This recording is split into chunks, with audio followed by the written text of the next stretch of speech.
good afternoon. I hope everybody's had a good last cup of coffee before the final session. It's great to be back and to see that everybody has made it through the day and, in fact, has returned to the final plenary session. Jonathan, Zittrain, and I, along with our colleagues here, we're hoping that rather than for the last session doing a formal report out from each of the breakouts with that sort of stilted, odd silence before somebody stands up to represent the group, that we might more or less pick up where we left off before the breakout and continue the sort of relatively ad hoc, but to me fascinating question and answer discussion time that we had without us being panelists, but the group hopefully both asking and responding to questions.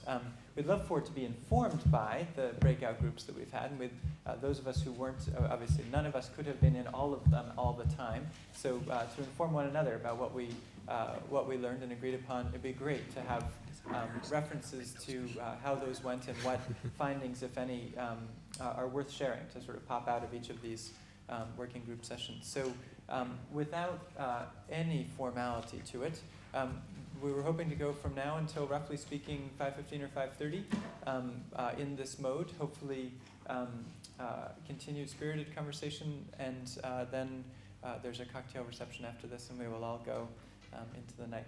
As we go along, Jonathan is going to scribe the results, and no doubt some of it hopefully will be blogged, and we'll continue the conversation hereafter. So Colin McClay here has the microphone. We'd love to reopen the floor to discussion, particularly, again, starting out with reflections from the discussion sessions we had. And I wonder if I might, just to give people a warm-up, call upon a few of my Berkman colleagues to start with some comments and questions. I see Professor Wendy Seltzer here, who has no idea that I'm about to call on her, but I just did. Now you know. Wendy Seltzer, you were one of the great champions of civil liberties in the United States and around the globe, and you've sat through this day. What did you make of it? Well, I see lots of different places where we are concerned about the effects of censorship of free expression, and I've, of course, been going through the day looking for parallels between this and the work that I've been doing at the Chilling Effects Clearinghouse, looking at requests to private actors to remove materials from the net and the effects that those have on our access to free expression. And sometimes those parallel the requests made to government, sometimes they reflect more specific private concerns, and so I've gotten lots of good ideas for ways that these projects can correlate information, and I think that I like seeing the broadening of the discussion to include all of the different places that information flows are being restricted. We might start here with the core of government censorship and blocking of speech by those actors. I've heard plenty of discussions that broaden it to what can't you get to because some of the private intermediaries you depend upon along the way have been chilled from providing access to it, or even because the speakers themselves have been forced to self-censor because of fear that somebody else along the way will stop them from speaking or punish them for speaking. So I like grouping all of those under the heading of threats to free expression and seeing research on all of those. Not surprisingly, I think this is great, and this is one of the things that I heard most clearly, I don't know if you guys as well, but was by virtue of focusing on state-mandated technical filtering, we're only opening the conversation, that there is, immediately the reaction is, yeah, but what about these other forms of content control on the internet, and to see it in that context seems essential. Richard Clayton, may I call on you, second, someone who has started with the expanded frame and really done some of the pioneering work in this field. What are your reactions to what you've heard, or what should we be taking away from this discussion? One of the things I've been saying all day is that nobody thinks anything happened before 2000 and that they're learning nothing from history. So they're not seeing the parallels, or at least not immediately coming forward. We are now that you're leading us into this direction. With the parallels between how companies should act in China or wherever where they're being forced by local laws to do things, and the way in which we deal with, say, extradition cases. Right? There are a lot of parallels between the processes there, and there are a lot of differences, and if you look at the differences, you can see where the difficulties are coming from and why the solutions we've proposed so far, the way in which we managed to muddle along with lots of different laws all over the world, don't actually work terribly well on the internet. And those sort of things, I think, illuminate things. I've been saying that when you look at systems for getting round blocking, then we ought to be looking back at how we won the crypto wars. We won the crypto wars by persuading everybody that encryption was essential to keep your credit card safe. We didn't do it, useful though it was, we didn't do it by having lots of copies of PGP stuck up all over the place. Right? We managed to find some other purposes for the tools which we wanted to deploy for our own purposes, right? And that's what won us those wars. One of the questions I want to ask is whether or not we're looking at the right thing here. Again, if we go back and look at history, what mattered in Russia was access to photocopiers. What mattered in China in the days of Tiananmen Square was access to fax machines. Are we right that what matters today is access to the internet, or should we be asking about access to mobile phones and that sort of thing? Should we actually be looking for effective blocking of citizen protest in the area of mobile phones, and the internet is basically a sideshow, right? Lots and lots of people in Nigeria have mobile phones. What was it, 1% have the internet? Perhaps we're looking in the wrong place just because the light is better here. That's great. Does anybody want to respond to Richard at all? Sort of stands just for on itself. on the latter point, to repeat what I said this morning, this is very much on our radar screen. We understand that other information environments are equally as important as simple accessibility to websites, especially in some jurisdictions. In fact, I think they may be more important, as you're implying with the Nigeria case, because of differential rates of connectivity and the way in which they're employed. I'm very interested in the way in which cellular networks are used to mobilize people. And so I'm not the only one interested in it. I know that many authorities are interested in it as well. And they've learned lessons from the so-called colored revolutions and have begun to apply those lessons selectively to limit and constrain the way in which these networks are used to mobilize people.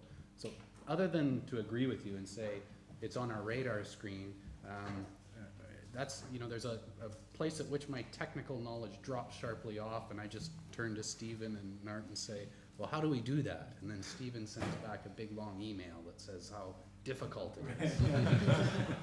But he always comes up with some kind of positive spin on the end, doesn't he? Absolutely. Right. He never it's says it can't kind be of done. Brits that we have here. Scotsman, actually, right? He laid it out.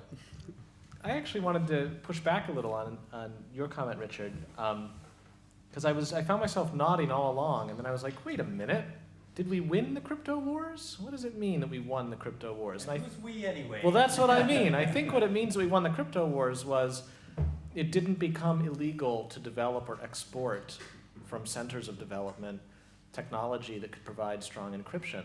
But if by win the crypto wars we mean people routinely have the benefits of strong encryption for their personal communications, it's true that thanks to winning the crypto wars, my purchase with Amazon, as long as I really am talking to Amazon, can't be eavesdropped upon by third parties. But I don't know. I think maybe we lost the crypto wars. But Tor uses crypto routinely. Tor does, you say? Yes, I'm just wondering who uses Tor. Lots of people, but not rank and Where file. are the onions? I see no onions on the backs of these computers. Too few onions. It's a somewhat self-selected group, mind you. Well, they should have onions, right? I wondered if I could also call upon a few of the ONI colleagues who are here, Helmi, Stephanie, others who have spent their year collecting these data.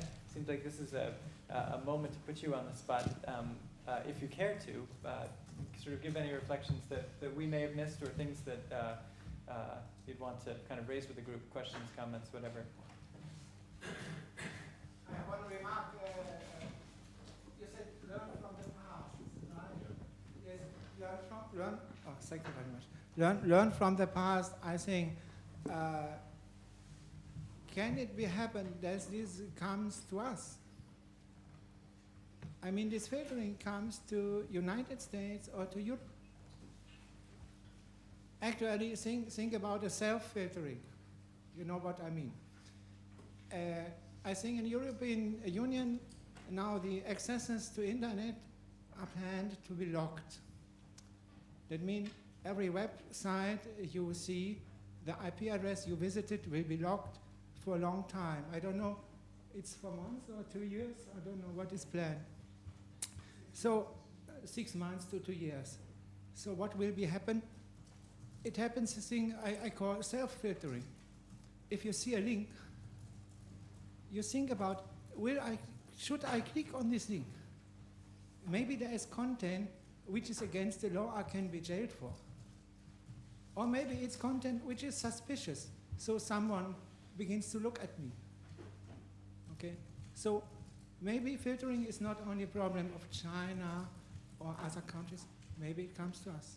Thank you. Very, very helpful. Certainly self-censorship is important, but also it's not just the 25 countries we've identified. Stephanie, any chance, or Helmi, that we can put you on the spot? I think one thing I would just want to bring up is that in terms of transparency, at least in Asia, the vast majority of countries have not actually passed laws or regulations that explicitly authorize filtering. Right. In that way, they deprive the public of engaging in this discourse about what is good filtering or what is effective and what public consensus may exist around that. And in terms of how companies can respond to that, in terms of promoting the rule of law, it does seem like even if there exists like a gray zone where people may be able to act more freely in the absence of regulation, at the same time, even asking governments to explicitly lay out their rationale, I think, would improve the level of transparency in terms of filtering, especially as it increases in countries like Thailand or China. Absolutely. Stephanie Wong has been our East Asian coordinator for this effort and has done, I think, some extraordinary work in terms of documenting exactly how the legal regimes work in many of these places, and it really, I think, exposed this problem, and no doubt will continue to do. Helmi, will you give us some Middle East, North Africa reactions as well? We were in the development session, the economic development and the impact of filtering and hindering development, if any. I think one thing we need to do is to raise the awareness that filtering, or the culture of filtering, the culture behind filtering, does have an impact, probably negative. I think it is negative on economic development. That is one. Two, I think I have a concern. From the past studies conducted by ONI, ONI revealed some websites which were blocked in certain countries.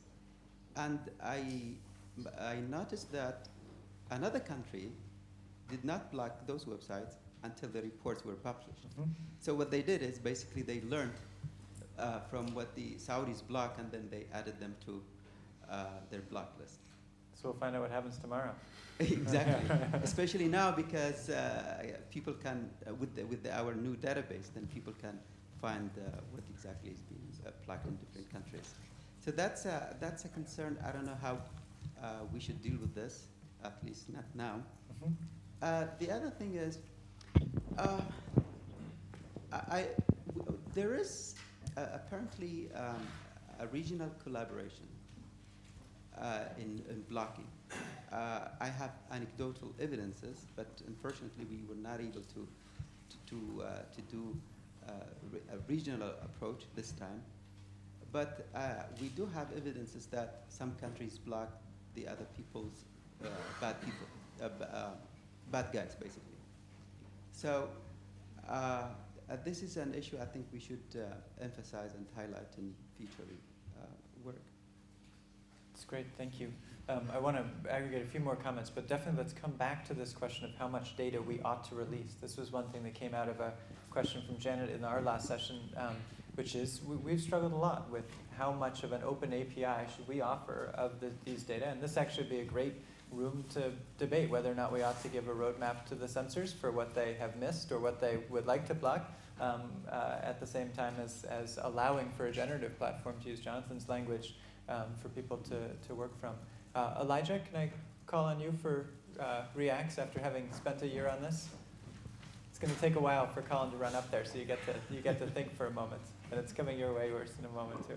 Reactions just in general? Reactions as in you've spent a lot of your time sweating over collecting these data, and you've now had a chance to spend a day with some awfully smart people talking about it. What should we be taking away from today? Well, I mean, I think it was a huge success in the end, really. The discussions today, particularly, were fascinating. I think maybe, of course, next time around, I've talked before about it'd be great if there was some way to monitor SMS interference. I think an emphasis on surveillance would also be really interesting. Perhaps more anecdotal stuff as well. Sort of what does it mean in cases for things to be censored? This came out of our last breakout session too. People saying tell the human stories along with the technical as a way to eliminate clearly something that more can be done on. Yeah, that's it. And perhaps more on context. I mean, I know that there's limited space for each country summary. Not in the book. The book can be very long. Yeah. And I think the next year will be a lot easier having done it once before. Absolutely, and with more people helping, no doubt, we'll be recruiting from the audience. Ron, Just on that last point, there are regions in the world where we have more extensive contacts and networks than in other regions, and the CIS region, I think, has been a model in that respect. What we aim to do, of course, is broaden those research networks, and right now we're planning to do what we call a big deep dive into the Asia region, thanks to funding from the International Development Research Center, and Dr. Francois Fortier up there, just below Elijah, is heading up that project and gathering together new partners to be folded into the ONI. And so we expect great things out of that. And I think that's where you really can't undertake this research, as I said before, on a technical level, right? It's really just a thin slice, and it tells you some interesting things, but you can't really interpret it unless you know the context. And that can't come from sitting in a lab in a university in Toronto. It has to come from the people who know the situation. And those are the people, the local stakeholders on the ground. And so I think we're doing better at expanding the OpenNet Initiative in that respect, and have great plans for the future. Right, we need help. We need more data from Azerbaijan. We need all of the inputs that people can offer. Colin, do you mind bringing the mic down to Urs, who's had it coming to him? But then Professor Fortier, may I put you on the list for next, please? Next as in right now? After Urs. You can go first if you want. So first of all, I think it's time to congratulate you all on the team for That's your not why I gave you the mic. Come on. work you've done, and applause.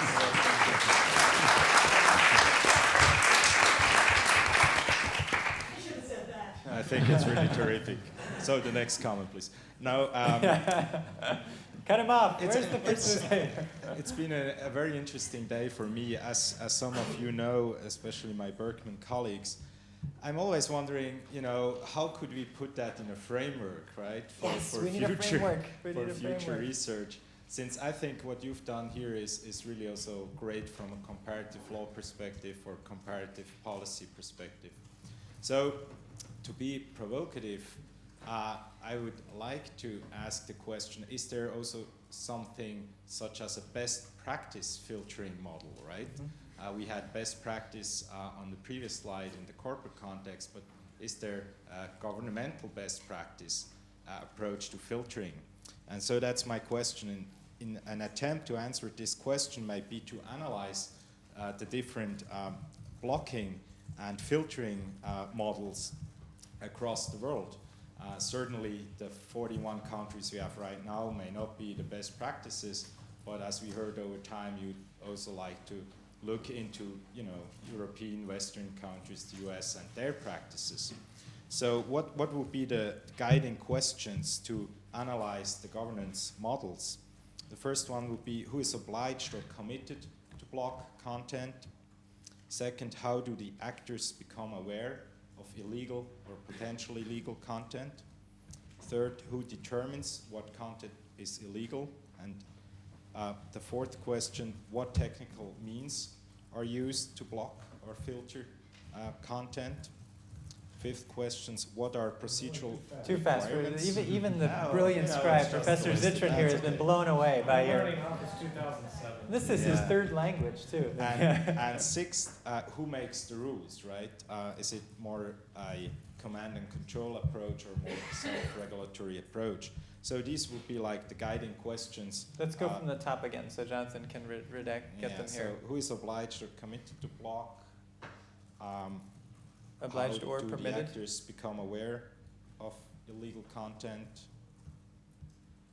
Yeah. Third one is who determines what is illegal content? Fourth one, the technical means that are used to block or filter. And fifth, the procedural requirements in the entire filtering process. And sixth, who sets the rules.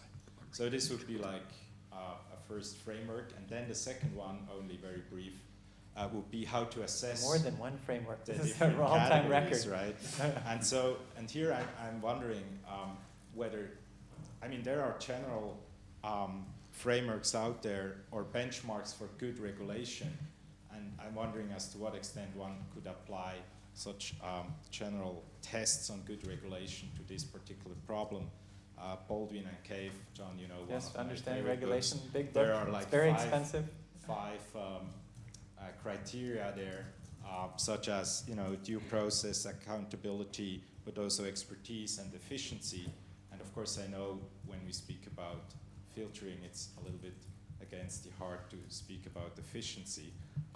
But so I put it out as a question: what are the benchmarks to evaluate? Efficiency would be, is it exact? Yes, Only focusing on precise. the media. Yes. I mean, it could be this underbroad, overbroad kind of question that we Exactly. take. How effective are you Yeah. at it? So that's my input. That's great. Thank you. Insightful as always. From one professor to another, Francois Fortier. Thanks. So I think for today, we've got a bad news and a good news to take home. The bad news is probably that it's an uphill battle, and beyond the window of opportunity that we have probably seen in the 90s, where the internet was new and not really watched by many states. It was definitely this great force of democratization in many places, and this has been much less true since the mid and end of the 90s. And it's an uphill battle still because, well, not only states but all the powerful actors are much more savvy at controlling the medium. So that's for the bad news side, and many of the discussions that we've heard today are probably confirming that. At least in my view, in my readings of many of the discussions. On the other hand, the good news is that we know much better also as well, in the sense of a scientific endeavor, ONI and other initiatives are telling us much more about the internet, the censoring and surveillance practices, and we're getting a better picture. All the technical analysis monitoring has been done in the last 5 years. Is very helpful to that, and we have started and pushing further, and then I think we'll see much more of the deep dive, the results of the deep dive analysis through several of the initiatives in the next couple of years. And that will take us to the areas that have been raised and through many of the questions this morning and later in the breakout groups. That is, what are the political economic questions, the motivations behind the censorship and the monitoring, the surveillance, the rationales, the discourse that carry those practices. All of these questions need to be much better understood, and I think we're moving in that direction, and that will be extremely helpful. To one of the contributions I heard, I think was from our friend from Amnesty International, I'm not sure, and that probably adds to the framework that was just talked about. probably in another dimension, is that of the where the censoring and the surveillance is happening. That I think there were 6 levels: the supranational, national, institutional, household, and individual. Does that make 6? Yeah, there's been some corporate in there probably, right? And at the institutional level, yeah. So 5 or 6. And I think that's very important contribution as another dimension to that framework. To the extent that even now, or certainly within the next 5 to 10 years, probably most of the censoring that will be happening will not be by repressive states. It will be by other social actors that have very, very massive vested interests in either protecting. Bad news? Sorry? Is that good news or bad news? I think it's generally bad news because there will be censoring. It will be a lot of surveillance as well. For example, in defense of their intellectual property, with all kinds of consequences for those that would see freer regimes of exchange of knowledge beyond the restricted intellectual properties, or the restrictions that intellectual properties bring. So there will probably be much more of that. Now we've tended to look at the states and the repressive states as the very bad guys, but I think that there's already a lot of other things happening that we need to look at as well, and there will probably be a rising tendency there. And even more so on the surveillance front and the censorship front. In fact, there's probably already 1 or 2 orders of magnitude more surveillance happening on private grounds than on political grounds. Most of the data mining happening currently is done on for commercial purposes and increasingly for surveillance of intellectual property enforcements as well.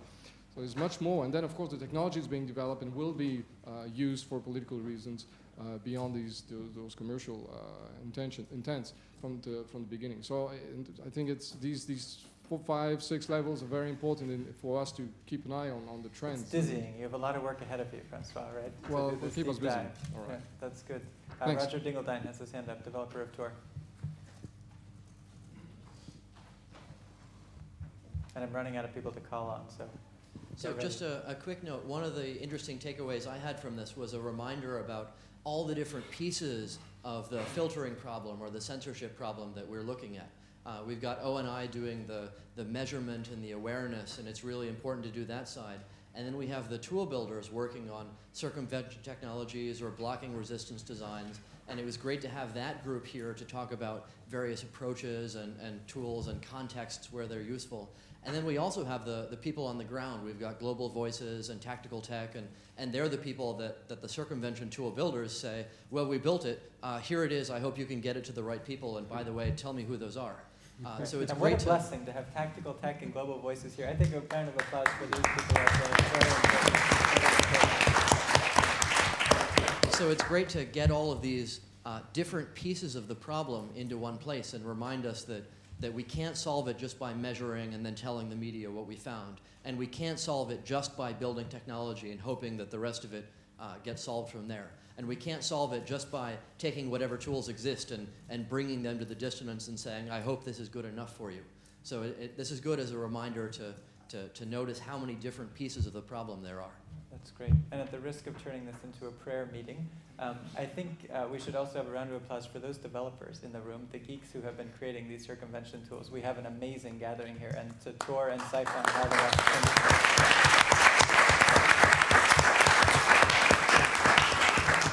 Truly, truly heartfelt.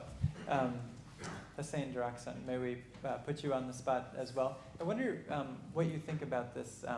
Anything you'd like to say, of course, is fair game. But what do you think about the question of data, which has been raised by Helmi from the Middle East North Africa region and by Janet in a previous session, which is how much data should we release? Should we be providing what we're providing now on our site, which is that you can search a URL and determine where it's blocked in the world? Is this a good thing or a bad thing? And maybe sort of extrapolating to role of ONI from your perspective as really a leader in this space. That would be a difficult question to answer, how much data should be released. But I think if you assume that the people who are doing censorship in those countries know what they're doing, it doesn't really affect them if they already know much better than we here which websites needs to be filtered, or there might be some technical mistakes or some management problems. But I think it would be it would harm the transparency that the ONI wants to show if it doesn't publicize the data. Mm-hmm. I think the advantage would be more than disadvantage. But generally speaking, I have a concern about associating the main activity that ONI does, which is documenting this phenomenon, with the activism part that Citizen Lab or other people are doing. Because if ONI is supposed to be taken seriously by the world, by the government, which is going to happen, because if you look back, for example, at many other similar watchdogs, if you want to call them, some of them are credible, even for the very authoritarian countries, and some of them are not. Some of them can take governments accountable because they are credible and they've proved that they're impartial and they're very accurate. So I think associating these two things would be a bit dangerous. So for example, what's that? I'll leave. Yeah, no. Citizen Lab. Pat, poster boy for bad. You get first crack, and then Ethan. I want to hear from too on this. So, and then the other this is actually a suggestion for the activism activity, because I'm not against it. I'm just saying that it would harm the ONI's image as an impartial watchdog by associating these two things. But from the activist point of view, there has been lots of energy and funding put into a technical approach towards resisting internet censorship, which basically we presume... might say not enough funding. Not enough funding, of course, but it has been the main focus. But I think there are two other approaches that we have to explore, and we haven't really done enough about them. One is a civil approach, a social approach, which means by using the dynamics within the societies, you could put some pressure on the ISPs and then on the government at the same time, and make things a bit more difficult for them to censor as much as they want. So for example, I think it works in China and it works in Iran and many other countries. If you can argue that if you have ISPs, the association of ISPs or union of ISPs that protect their rights, you would also have to have an association that protects user rights. And if you're paying, for example, this amount of money to have access to the internet, but you cannot upload any of your videos or your pictures, you could easily argue that 70,000 members of this association, which is called Internet Users Association, it's our right as consumers to get a good product that we're paying for. This could put pressure on the ISPs and it could lead to some stuff, but we've never explored that. But even more important than this. It was tried in the ICANN elections of 2000, but utter failure on that score. But more important than this would be a legal approach, which is really, really effective. The good thing about the legal approach as opposed to the civil or technical approach is that the government wouldn't see this kind of approach as an intervention. And this is very, very important if you really want to keep working and if you want to be effective. By legal approach, I mean engaging. We were discussing that actually in one of the sessions this afternoon.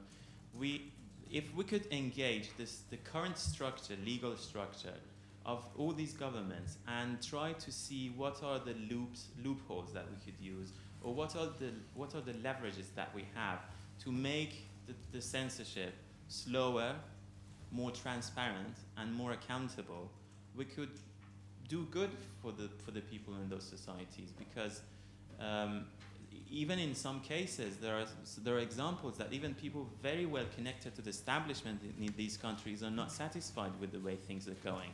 And for example, there was a recent example in Iran that a website very close to the establishment, to the leadership, very part of the revolutionary presence in Iran was filtered by the government, and they made the case and they made it to the court, and they managed to reverse it, and they're still fighting with the judiciary and with the government about that. But the fact, for example, that the censorship in Iran is done by the government, not by the judiciary, is something even, you could argue, it's that is against the Iranian constitution. So I think this is, especially because Berkman Center is a law school, I mean, it's part of the law school, I think it's really worth exploring how you could help lawyers in these local societies without, you know, without being activists while doing your without research. provoking the governments that we want to intervene and, you know, help the dissidents and all that. Educating them how they could use their own local law to expand things a bit more. Great, very provocative for sure. I'll go to Ron and then to Ethan, but I hear you calling for a campaign for filtering best practices where academics need not apply. Is that roughly the short form? Anyway, Ron. Well, I'll just, it's an excellent set of points, Hossein. So just to respond and briefly as possible to a very complex issue. On one level, the OpenNet Initiative tries to portray itself as being impartial and having an empirical focus. And at one level, that can be sustained, an empirical normative distinction.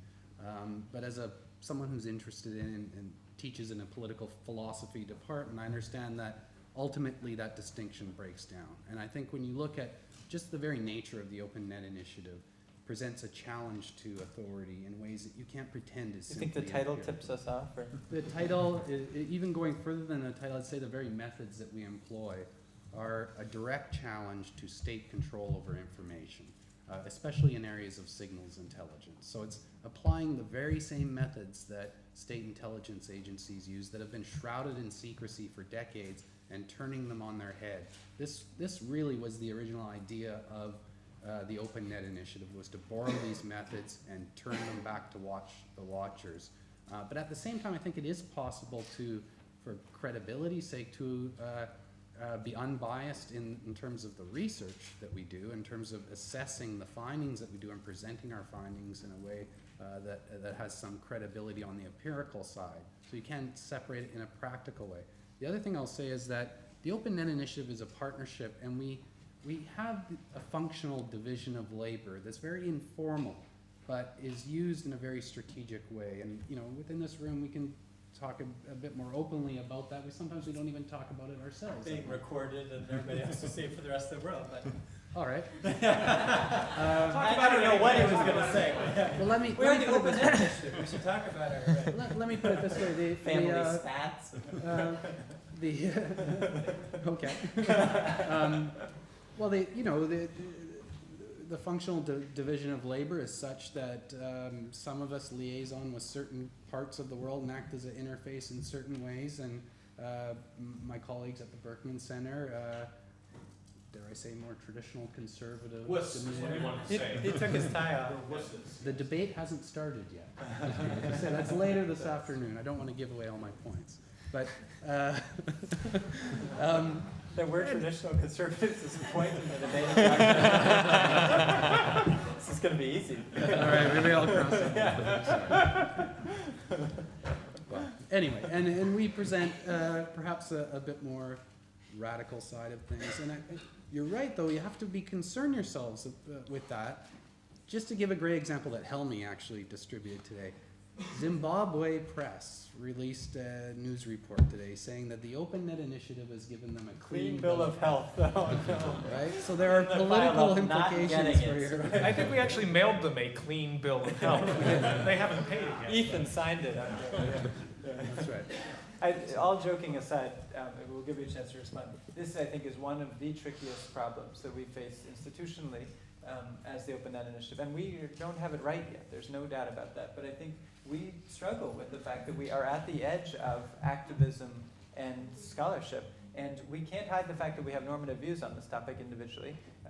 And we don't hide the fact that we're human beings acting in a world in which we care about an outcome. I have to say, I love this. Topping the list was Azerbaijan, followed by Bahrain. China was fourth, and Ethiopia was fifth. Do you all detect a pattern here? Zimbabwe would have brought up the rear, but at the bottom. Oh boy! Can we comment? Can we comment on that, or? That's one of the better Zimbabwe. All right. Yeah. And that's not the. That is extraordinary, though. That's actually one of the semi-independent. It's alphabetical. Yeah. Yes, we got that. This is our Nart is our technical expert. That's insane. That is precious. That's going to get us on Boing Boing. Ethan, and then come back to Hussein, who had a follow-up, I think. Well, despite the fact that Roger stole my story, because I was going to give the Zimbabwe example, but I'm still going to step to the support and in general disagreement with my friend Hussein, which is I'm going to argue that there needs to be some sort of connection, not necessarily the same entity, but certainly a path between the academic engagement and the activist side of these things. And I think it's a very delicate and difficult balance for OpenNet Initiative, but I think ultimately for this research to actually have its impact, this research has to be an input into activism. And whether that activism is creating the tools, or whether that activism is the sort of legal activism that Hussein is talking about, or whether that activism is simply promoting the rights of speech that these tools, that filtering is infringing in one fashion or another. If we let this become entirely a disconnected, let's document that this is happening in the world, and sort of let go of the notion that we may have some influence over this process, or the ability to help activists sort of fight back against this process, I think we run real moral hazard. So I think there's ways to go about this where we're using academic techniques and techniques of academic rigor to make sure that what we are putting forth is indeed very carefully put out there. But I actually would make the argument that we have to be much more open and much more connected to the activist community, because academic rigor has its own restrictions, particularly time restrictions. Can I just ask you, Ethan, where are you on the best practices question? Because it seems to me that really puts it to us, because that's asking us to come up with a view, what we'd call in law normative work, on whether there's good filtering and bad filtering, or it's just filtering is bad, and that's why we want these tools and activists who use them. And it's open to anybody, I guess. I was going to go in a different direction, but being put on the spot, I'll happily try to take a crack at it. I think there may need to be a recognition that countries are going to filter, and that there are much better and much worse ways to do this. And I think we also have to recognize that there's a tendency to impose our standards, our morals, our laws onto another framework and sort of say, well, Pakistan doesn't have the right to block anti-Muslim sites. Well, actually, Pakistan in the Constitution does have a right to block anti-Muslim sites. What they don't have in the Constitution is the right to block all of blogger.com. And to a certain extent, helping Pakistan figure out, how to throw out as little bathwater as possible with the baby, it's a very, very tricky question, but I do think that you can make some sort of an affirmative argument for it. I actually wanted to go in a slightly different direction, which is I wanted to sort of urge.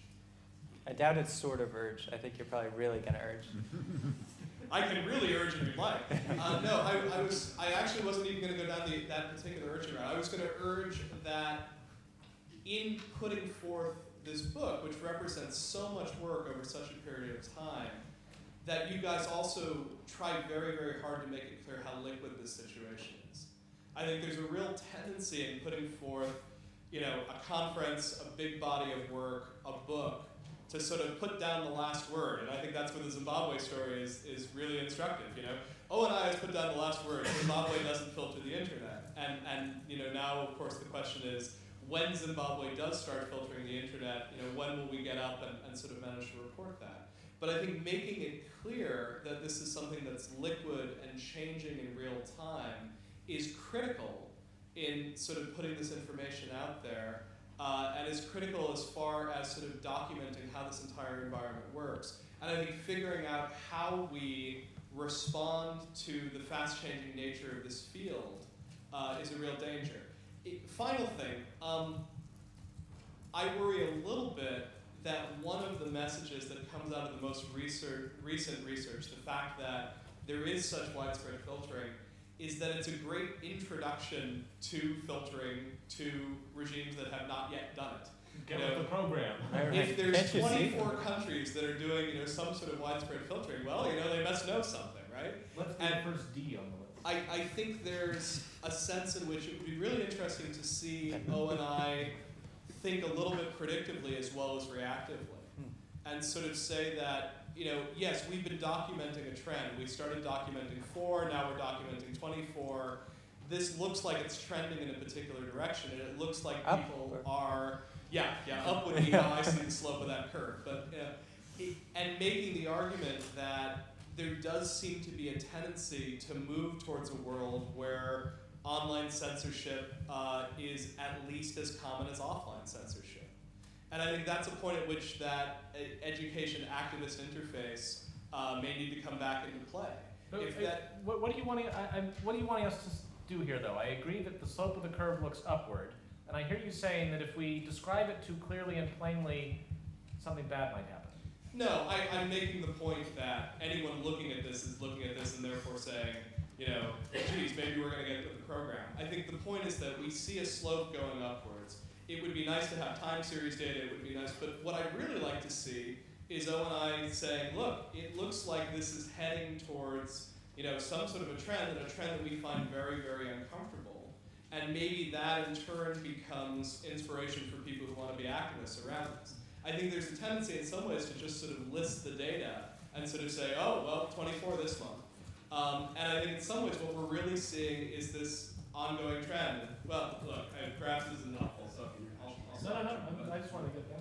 Yeah, no, it's all right. The same one to follow up, and then just hold on for the mic just so it gets.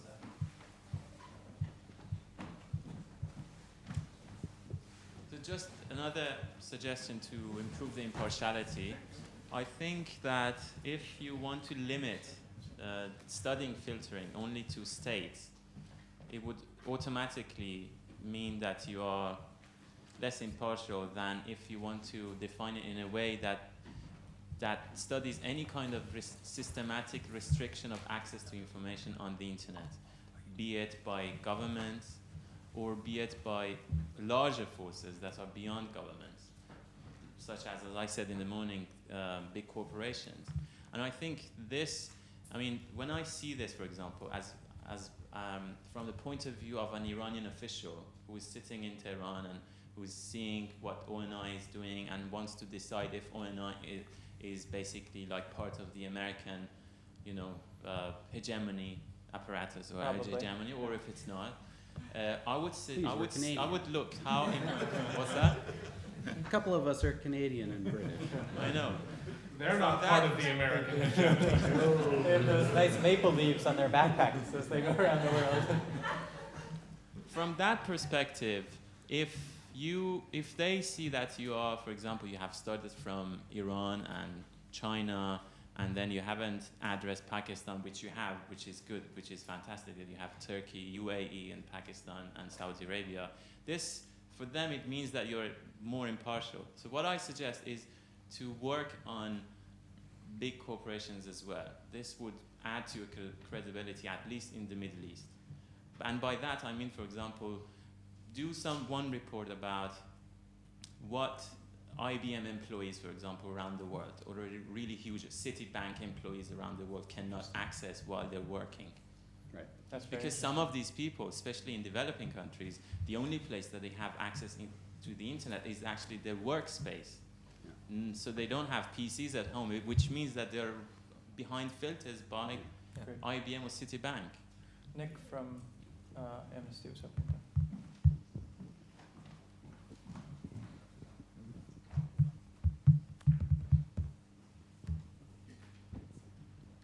Hello there, this is Dan. Nick's hiding over there. I think Nick did have his hand up, but Dan, you're welcome to talk as well. Okay, I thought you were Dan, not from Amnesty. Yeah, exactly. Yeah. Not today from Amnesty. That's very. All right, Dan, not from Amnesty today, and then Nick from Amnesty. Monday again. So that's clear. So I don't have to add the disclaimer. That saves time. I want to take up Jonathan's challenge about the normative framework and so on. What makes it? What's a best practice filtering? Just to sort of go back to a theme for the day, really, which is to look back at the internet itself and its characteristics, if you like, for some of the ways we might address these questions. I think the internet opens up a participative model that actually directly challenges older or more familiar forms of authoritative decision making, whether it's with governments or corporations. And I'd like to see that exploited a bit more in some of the potential answers to these questions. It's not just about asking the government how it should do it right, but saying maybe it's not for the government by itself in its normal manner to do it anyway. Perhaps it has to be more participative by the people who are going to be affected by it. Something that I feel I should have done more today myself is talked more, pushed more about Web 2.0, which is a marketing phrase, but then so is open source originally. This is, the original free internet time of the 90s is gone, but something else is happening right now. It's not an answer, but it's a new phase, a new openness, and I think I can see lots of opportunities where that could be taken more advantage of in what, the kind of things that we're concerned about now. And that includes the activism that's been talked about a lot. But the thing I love at the moment, as somebody with a pro-activist sympathies, I would say, is that people are just doing it anyway. And I want to see them do it anyway around these issues. Thank you, Dan. Thank you for your energy today as well in all the sessions. Absolutely. Really quite infectious. To your colleague Nick in the back, or not quite colleague, I guess. Whatever. Not just today. keep on talking. Got to fill up the space while the thing goes on. We won't go into that. No, I just wanted to reinforce the view from the front on corporations, actually. I mean, I come at this whole thing rather than from a freedom of expression on the internet point of view, from a holding companies to account point of view. So it's kind of naturally where I'm sitting anyway. But I think there are a few benefits for what all of us are trying to do. One of them is that companies have more resonance with a lot of activists, especially if we're dealing in the West, than do, trying to influence the Chinese government or the Burmese government, which is well nigh impossible. Secondly, I think because companies at a hardware level are really making this stuff possible, and whereas China can do without Google and Microsoft and Yahoo, it really can't do without Cisco. That they are actually making this, it wouldn't be possible without these companies, and these companies are based in the West. But finally, I think because there's a whole other area that hasn't really been explored as much, which is about corporate concentration in the internet. And we now have an increasingly small amount of companies controlling an incredibly large amount of information flow, an incredibly large amount of personal data on people. And that's going to change in the next 20 years. It's already changed, but it's going to change even more the way that people look at society, the way they view society, and how they can actually live in a society from a surveillance point of view. So I think if we're interested in free speech on the internet, and that's our final goal, then we've got to look at who is controlling information, who's controlling increasingly us as individuals and the way that we view things. It's wonderful, thank you. Since Google, Microsoft, Yahoo have been called into the discussion here, I wonder if either Dunstan or Colin or Urs would mind just reflecting maybe a bit on what we've talked about today and how it might bear on the work that you're doing with CDT and the companies and so forth, and anything you feel you can share in terms of where that process is right now. Oh gosh, don't put our website up, that's horrible. Take it away. I've been in listening mode today, and I've actually learnt a lot just through listening to... oh, please, take it away, thank you. Listening to... that's much... one of our clients. Listening to all of this has been very helpful to me in facilitating the process to try and come up with the principles that will address at least some of these questions. I think one thing that really interests me is this discussion about transparency, because it doesn't just exist for the ONI, it exists for the companies as well, about the level of transparency they should take on these issues and the extent to which that would or would not be productive when it comes to trying to decrease censorship. So this question about if you reveal too much about how censorship takes place, where it takes place, does that actually have a detrimental effect is a key question for the group as much as it is for ONI. And I'm saying that as someone who traditionally has been a big campaigner in favour of transparency. My traditional approach is to think that transparency leads to change for the better. This is the first time where I've had really kind of ethical trouble trying to deal with that question. I think the other question that really interests me is around the relationship between these issues and the rule of law. And I come from a corporate responsibility background where traditionally the pressure has been on companies to obey with the law. That if you think about supply chain labor standards, which has been a big issue for companies, the challenge is to make sure that the right wages are paid, that health and safety conditions are followed, that working hours laws aren't abused. The laws are quite good. The pressure has been trying to get companies to obey with the law.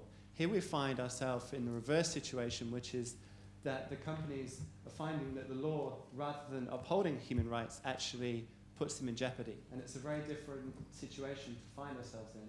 And that's another challenge that I think we're going to face when it comes to what the corporate dimension to this is. So I've been in listening mode. I've now got to go into reflection mode, which for me takes more than 10 minutes. It takes Fair at enough. least 10 Sticking weeks. you on the spot is unfair, I But, realize. But I've got a lot of notes, which is always a good thing. excellent. Colin, would you mind taking the mic briefly, the Managing Director of the Berkman Center? I'm not sure how to add to Dunstan's eloquence and thoughtfulness. We had, I thought, a real productive session in our working group. It was certainly productive for us and hopefully insightful for others, in which we began to discuss the process that we've been in and some of the, the kind of underpinnings of the principles and platforms and procedures that'll emerge from that process. It was clear, well, as was already clear to us, that it's a complicated and ambitious agenda. Folks were very kind to make lots of pointed suggestions as to how to improve it. And I think, it was Dunstan's immediate reaction, which I shared wholeheartedly, that it's a reminder of how important it is to, once we have these principles in a state where they can be shared a bit more broadly than we have with the kind of initial consultative group, that it's so valuable to get others' opinions and insights on them, because that whole wealth of experience, the complexity of the challenges that we're trying to take on, the different perspectives, different normative perspectives, regional perspectives, views about corporate approaches to things, self-governance versus government. So it just, I guess, reminded us of how important it is to make a commitment to globalizing, to internationalizing those principles, to taking them to a scale where there is really meaningful participation from people and organizations around the world, not just those in North America and Western Europe, which have been the prime contributors thus far. I do take that as one of the big themes that I've certainly heard here, which is maybe to Dan's Web 2.0 point, is we should eat our own dog food, right? We're studying this highly distributed network, and we believe in two-way conversations, and we should figure out ways, no matter what piece of it that we're working on, to be inclusive effectively and learn from the distributed nodes, as it were. Richard Clayton. Since you were asking a little while ago whether or not you should do a best practice on how to do filtering, I'd like to speak very clearly against that. I think it's a startlingly bad idea. The first thing is I think that in a lot of countries of the world it will be seen as an endorsement by the West of their filtering per se, right? And that basically the only thing wrong with it was the fact they weren't doing it particularly accurately or whatever, right? So that's the first thing will go wrong. Second thing will go wrong is it will give an endorsement to rolling out more filtering in the West. Right? In the UK, government ministers are already making noises that by the end of this year, all consumer ISPs, or suddenly the word consumer has disappeared, all ISPs must be in a position to filter child pornography issues and so forth. And the reason that they do that is because they're persuaded that filtering will work. And my prediction is that within 5 years, there will be more things blocked which aren't child pornography using that system than otherwise. And what will be blocked is stuff which is currently dealt with by defamation, whistleblowing, those sort of things. The things which will embarrass the government, lists of MI6 spies or that sort of thing. They will all be blocked as a matter of course, which will make a difference to the internet. And the worst thing is, and the reason particularly why you should not endorse a best practice for filtering is because filtering does not work. We have all manner of ways of getting around it. We will continue to do so because basically the fundamental protocols do not allow for filtering. And therefore to suggest that it's actually going to work to government ministers in order to block child porn, which I think is a brilliant idea, it won't even do that. Awesome, unequivocal. There's a gentleman in the back would like the microphone, and then I feel the energy slightly sapping from the room, so we might, after Show this... some YouTube videos. No, that's always fun. Boing, boing, that sort of thing.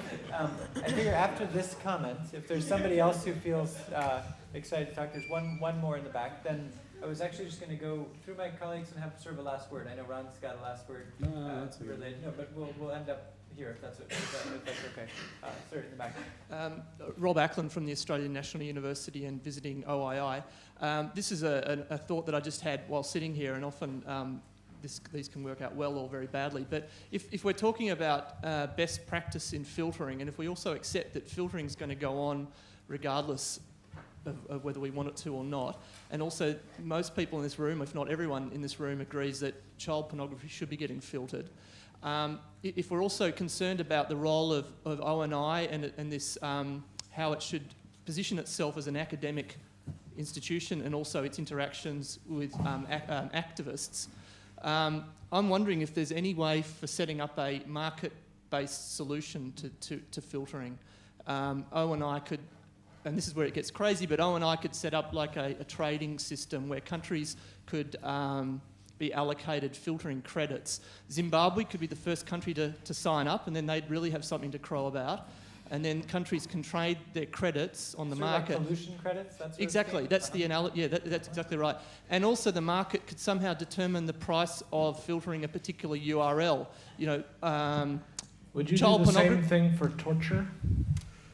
No, I'm just riffing here. Okay, I'm just riffing here. I think that was a no, right? But if he's thinking about it. No, I'm not thinking. The market could a market for particular people and methods. No, it could be a market for filtering URLs. The price of filtering a child pornography URL would be 0. However, the price of filtering, say, websites advocating freedom for Tibet, there would be a high price on that. And if China want to use up their credits filtering those sites, then they can do it. Anyway, it's just an idea. Wow, Catherine Bracey raced over to get the microphone away. No. Rob, thank you for this out-of-the-box thinking. It's fascinating. And I think fascinating. Hey, it made the slide. It definitely made the slide. I think that's good. Academic environments allow for free thinking. Top right.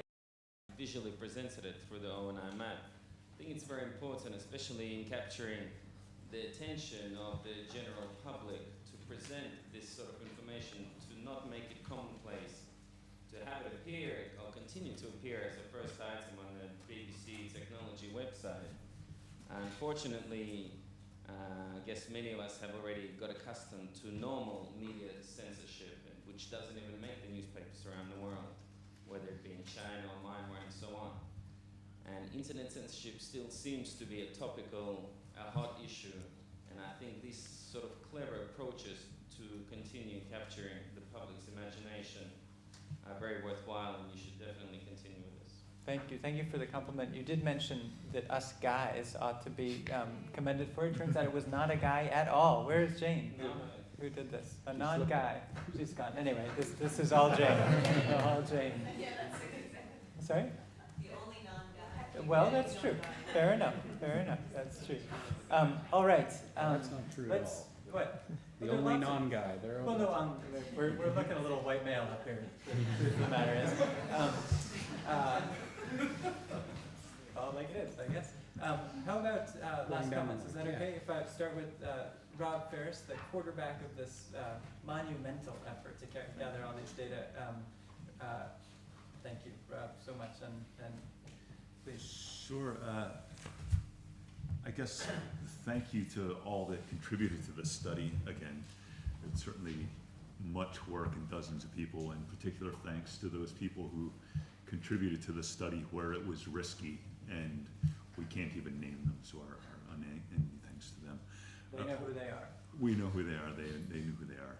And, one of the things that is somewhat clear in my mind today, and I'd like to probe farther, is how this is operating on two completely different levels. There's a technical struggle, which is mostly among individuals and software writers and things, and there's in parallel, there's a struggle on the political plane. And one of the things I would like to get out in the future is how those two interact, which is not clear in my mind whatsoever.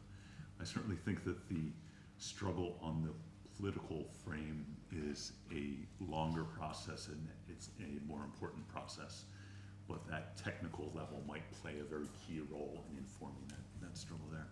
The other thing which I was schooled on earlier was the danger of our results being misinterpreted as looking and pointing figures at the developing world, and we have to work much harder than we have in making sure that the United States and the UK and Denmark and the others are on the list of filtering nations in equal force. We'll keep linking to Richard Clayton's blog. Exactly. That's good. Nart. I just like to reassure people who have brought up a lot of the forward-thinking types of testing that we can do, whether it's at corporations, whether it's on military bases, whether it's applications, that we are slowly working on that. But as with anything, it takes time to really get it going. But just to let you know that it's definitely important, and we intend to look at it. Thanks, Nart. There's nobody, I should say, who has more eaten, slept, breathed internet filtering over the last 5 years than Nart Villenuve. There's no question about it. Truly extraordinary. Stephen. So, well, Rob has already done a good job of thanking people in the project. I'd also like to thank this meeting, because similar to what Nart said, it's been very useful to hear what new ideas we can do for testing, and also what are the ideas that are prioritised among the audience, because the reports are going out to people like you. And as Nart mentioned, we are trying to think about this, and we've got a lot to think about. We need to decide what will give us the most bang for our buck, because we've spent a lot of money on this. So, and as Elijah mentioned, this will get easier, but that's not any excuse for complacence. We need to know what we can do more, and also in what areas are we the most appropriate people to do stuff. Because for many of them, it could be that someone else can do them more effectively, but for some we can, and I think that's what we're going to have to think about.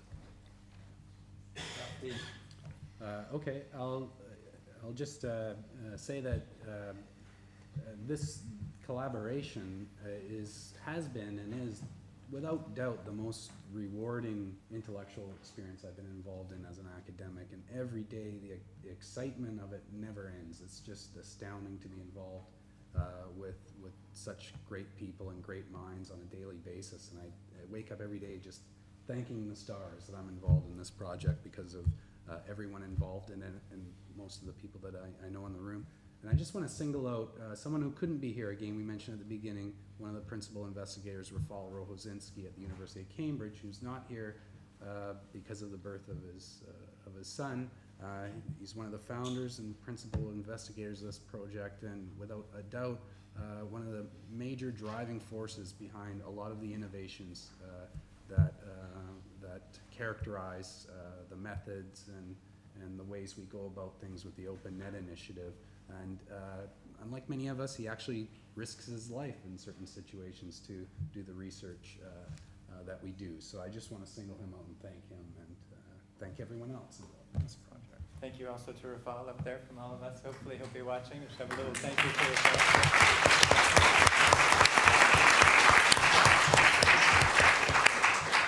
Did you want to mention anything? No, that's okay. Okay, that's good. It is the case. I will point this out because Ron is the man in here. If anybody goes and buys the paper, the International Herald Tribune today, the lead story is our study, and Ron's got several quotes. Well, the reason I brought I up know was you it- weren't trying to okay. do that, but no, make your point though. Since I did the embarrassing. It was thing, just Ron. in response to Ethan, Yeah. a minor point that we do. The front page of the International Herald Tribune quotes us as saying an alarming increase. So we do our best. Those of us who aren't uptight and wear ties. Anyway, Whatever turns you on. That wasn't my point. Okay. Anyway, I want to echo Ron's thanks to the collaboration. It's a truly stimulating, extraordinary thing to be involved in. It's also there are many thanks other than to those directly involved in the ONI. In terms of putting on today, we've been blessed by collaboration with the Oxford Internet Institute. There's Adam and Art and Suzanne and Emily and many others who have been involved from the Berkman Center staff and team, which is really just an extraordinary family that we're part of. The several people here who deserve huge thanks: Seth Young, Catherine Bracey, and Colin McClay in particular, who've all worked on ONI, but also brought us together here. Thank you to you and to the rest of the Berkman team who's been involved. I would say, oh yeah, we should definitely.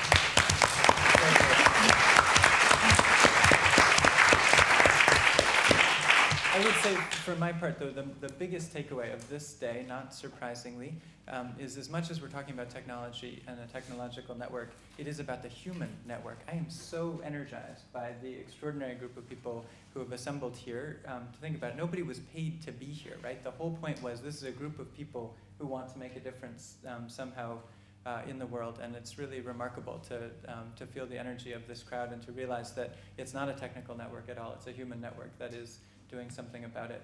And we owe huge thanks to those who sustain us in this nonprofit work, to be sure. The MacArthur Foundation, which gave the grant for this large study, but also the Soros Foundation, OSI, which is here, IDRC and Ford and others who have made it possible to devote ourselves to this work in a nonprofit academic way. So thanks to all of you for coming and to our supporters.